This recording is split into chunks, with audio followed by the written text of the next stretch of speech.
মনোনয়নপত্র যাচাই বাছাইয়ের খবর জানতে আমরা এখন সরাসরি যাচ্ছি ধামরাই রিটার্নিং অফিসারের কার্যালয়ে। সেখানে আছেন আমাদের সিনিয়র করেসপন্ডেন্ট হাসান মাহমুদ।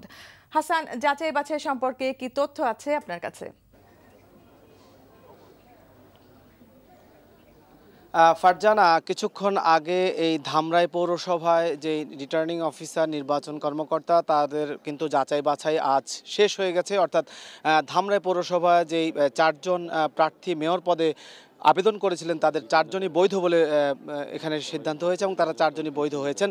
তো এই মুহূর্তে আসলে আমি দাঁড়িয়ে আছি ঠিক নির্বাচন কর্মকর্তার অফিসের কার্যালয়ের সামনে।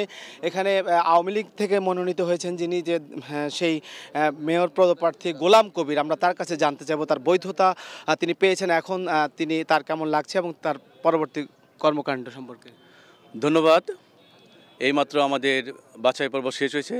ধন্যবাদ জানাই জননেত্রী শেখ হাসিনা, বাংলা সফল প্রধানমন্ত্রী, কারণ এই স্থানীয় সরকার নির্বাচনে আমাদেরকে নৌকা প্রতীক উপহার দিয়ে নির্বাচন করার সুযোগ দিয়েছেন। এই জন্য আমরা ধামরাই পৌর আওয়ামী লীগ সহ সারা ধামরাইয়ের আওয়ামী লীগের নেতৃবৃন্দ অত্যন্ত আনন্দিত উদ্বেলিত। আমাদের মধ্যে কোনো দলীয় কুন্দল নেই।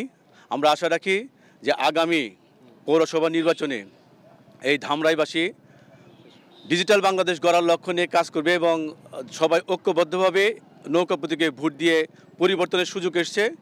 আমি একজন নতুন প্রজন্মের লোক, আশা রাখি যে আমরা উন্নয়নের ধারাকে অব্যাহত রাখার লক্ষ্য নিয়ে আমরা নৌকা প্রতীকে সবাই ভোট দিয়ে নৌকা প্রার্থীকে বিজয় ঘোষণা করবে। ফারজানা, এখানে আছে বিএনপি মনোনীত যে প্রার্থী দেওয়ান নাজিমউদ্দিন, আমরা তার কাছে তার একটু অনুভূতি শুনবো। দেওয়ান নাজিমউদ্দিন। বিসমিল্লাহির রহমানির রহিম। এইমাত্র আমাদের মনোনয়নপত্র বাছাই হলো। সেই বাছাই আমরা 4 জন ক্যান্ডিডেট ছিলাম, 4 জনের মনোনয়নপত্রে বাছাই হয়েছে। এই বাছাই হওয়াতে আমি খুবই আনন্দিত।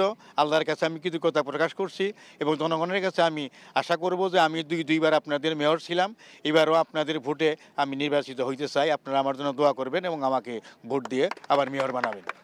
ফারজানা, আপনারা শুনলেন যে দুজন মেয়র প্রার্থী অর্থাৎ ধামরাইয়ের পৌরসভার কিন্তু এখানে শেষ হয়ে গেছে নির্বাচনী বাছাই। এখন তারা মাঠে নেমে যাবেন ধানের শীষ প্রতীকে এবং নৌকা প্রতীকে, এবং আরও দুজন প্রার্থী আছেন।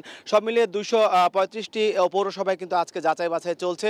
তো ধামরাইয়ের এখন এই পর্যন্তই আমার কাছে সর্বশেষ খবর। ফারজানা। হাসান, প্রার্থীদের শুভকামনা জানিয়ে আপনাকেও ধন্যবাদ।